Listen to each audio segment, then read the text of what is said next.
నీకేమీ లేదని ఏమీ తెలియదని అన్నారా నిన్ను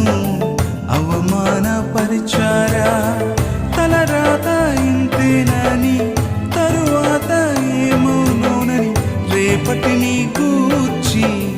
చింతించుచున్నావా చింతించకన్నా యేసు మాటను మరిచావా మారాను మధురంగా మార్చెను చూసావా చింతించకన్నా యేసు మాటను మరిచావా